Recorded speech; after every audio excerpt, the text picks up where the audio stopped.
I'm going to talk a little bit about my background and my experiences and hopefully provide you with some food for thought. This morning, as I was flying into Seattle, I was thinking about just my what I like to call my eclectic background and experience, but also my journey. And it's one that may be familiar to a lot of you all, because a lot of us have been, are used to being first. And while that's a wonderful accomplishment to be the first in family to go to college, or first in family to make so much money, to have such great opportunities, et cetera. These are all privileges that a lot of us have enjoyed. However, I would guess that every single one of us who has achieved so much is also very mindful, as I am, of just all the people who've made sacrifices for us to be able to be here. And so no journey is just a snapshot of my little life or what I've been able to contribute. It really is built upon the backs of so many other people. Mine in particular, I'm just mindful of, for example, that my father's side of the family, I'm a descendant of Thomas Jefferson and his quote-unquote slave, Sally Hemings. And I guess it was a real thing. I shouldn't use quotation marks, but it's a very strange way to try to identify somebody. But it's also very important to make sure that we're mindful of the sacrifices and the costs that a lot of us have paid, or family members have paid, so that we could be where we are today. I'm very mindful of that, and it also hopefully reminds me, when I think and reflect upon all the different things that different people and family members have sacrifices they've made for me to be here, it allows for me to stay grateful for all of the opportunities that I've been able to access, and it also is a way where I continue to think, okay, it's wonderful to be a trailblazer, which was the theme of the Dreamforce conference that I attended yesterday, but along the way also being able to pave the way for others who haven't had the good fortune and the good luck that I've had is just as important to me.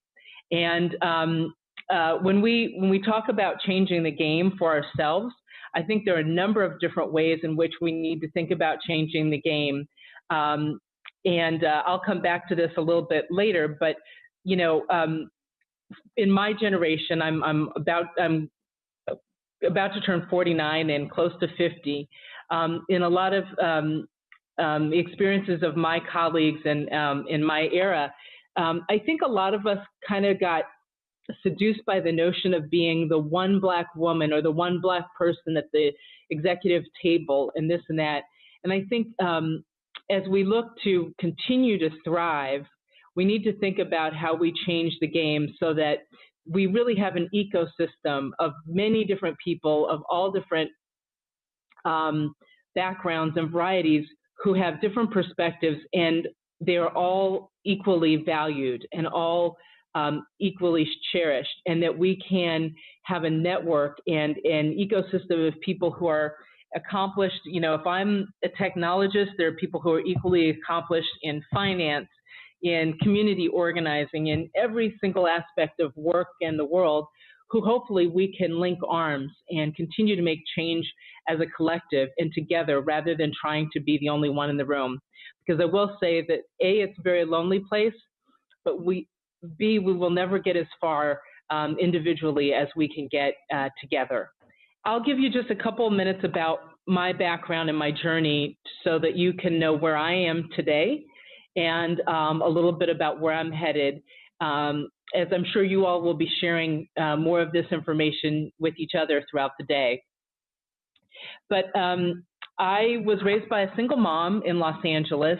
I have 3 older sisters who've stayed in LA, and in some ways, it's been an opportunity for me to see what kinds of opportunities may have been, or experiences may have been different because of how we were raised. And it provides me also a reality check for the challenges that a lot of folks still face in trying to survive and thrive with their families and support their families today. I didn't know as a child that I was an entrepreneur, but I think I've come to realize that fact in later years. I was somebody who was, as a child, always tinkering, taking things apart, putting them together, trying to create new organizations and bands and different kinds of things. And so maybe if someone in my life had recognized that as an entrepreneurial spirit, I may have learned about myself earlier. But come to find out, it has been one of my methods of creativity and self-expression has been creating organizations or products, something that solves a set of problems that I witnessed or I've personally experienced.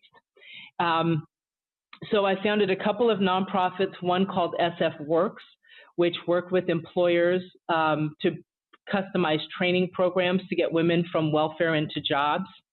I founded another nonprofit called EARN, which continues on today, and it helps low-income people save for assets.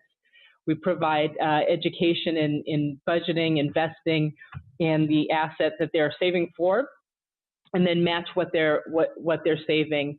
It's like a 401k for low-income people. I've helped found one social enterprise, and I ran and owned a professional services consulting firm for almost a decade. And then my last company I founded in 2012 was called Pathbrite, as Cindy mentioned, and it is a digital portfolio platform which allows for people to tell the stories and narratives of their achievements or what they've learned or whatever else they'd like to tell stories about. So we've got over 5 million, mostly millennial college-age students on the platform, but increasingly more adults are using the platform. And I sold it at the end of 2015. And at that time, I decided to take a break. And it is interesting to see how one spends one's time when you don't have to go into a particular job. I indulged myself by learning a lot more about the technologies that I really am drawn to, including augmented reality and virtual reality, as well as artificial intelligence. I also started to work on a book which was not about recruiting diverse workforces, but really what it is to help people advance in their careers and to help actualize a workforce.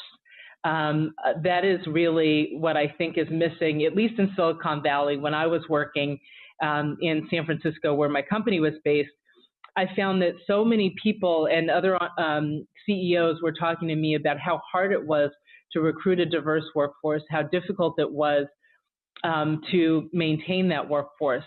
And that has never been my primary challenge. My challenge has just been the typical entrepreneurial challenges of continuing to scale a company and survive, that sort of thing. I'm thinking about what it takes for people to have the perseverance, have the determination to be successful, even when you don't have a lot of champions who are in that same work environment, who look like you and talk like you and are comfortable with you.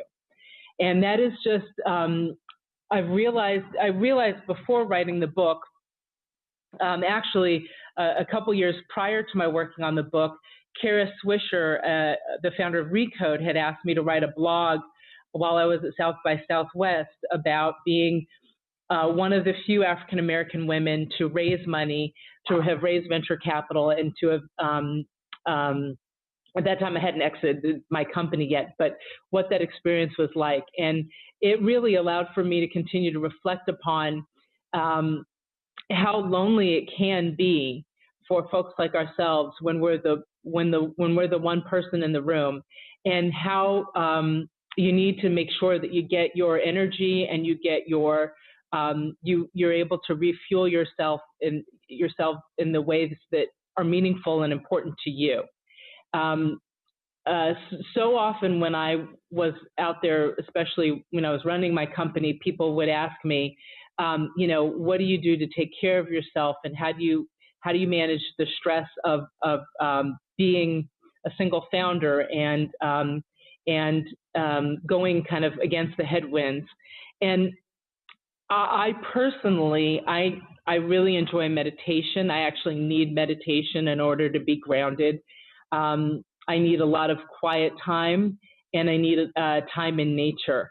But we all have different ways in which we're refueled. I also have realized that although I didn't understand it, I get a lot of important energy from people who actually love me and actually really do value me holistically. And so whatever those things are for you personally that keep you strong and also affirmed and clear on what your priorities are, even if no one else that you work with has the same set of priorities, is really important. So that is a component to, I think, being successful and creating the change that you want to make. Another point I wanted to make is that, perseverance on itself, by itself, is, while it is very admirable, it's not the ideal. We really are at a point in time where we should be able to define for ourselves and then be supported to thrive. And for a lot of folks that we all work with, especially in a very competitive, accomplished area like Silicon Valley, for a lot of us, winning is landing that amazing job we never thought we'd land, or starting the company we never thought we'd be able to start. And all of these things are wonderful, but I just want to impress upon you or encourage you to think about what really winning for you as the individual looks like.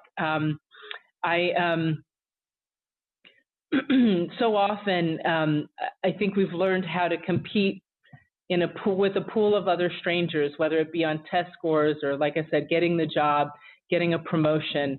But at the end of the day, you really must be clear about what is going to be, what will make you really happy, and what is going to be, how will you define accomplishment and also happiness for yourself. I struggle with that on a personal level and a professional level, because I think I set a lot of goals for myself, and I oftentimes worry that maybe I haven't achieved as much as I would like to. So I'm reflecting with you about some of what I experience and what I think about. So take it for what it's worth. I will say that when so what I do at the foundation, and I'll tell you how this is tied into this ecosystem conversation I'm trying to have, is that what I was brought to the foundation to do, and Kimberly and a whole team of us are working on this, is trying to uncover and support and invest in all the ways in which we can help people complete college, who start college, and also for those who may not attend college, help connect people with skills and training and the kinds of education and supports that they need in order to participate in new economy jobs. We at the foundation are just trying to make sure that people have access and exposure and opportunity to get the education and training that they require in order to be successful and to thrive in this country.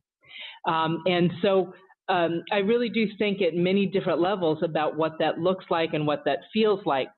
And I would suggest to you all, who are a very talented group, that we really must continue to talk and collaborate with each other and figure out how to help optimize different people and their different talents and their different visions, and then to join forces to coordinate, whether it be loosely and informally or very in a very scripted manner.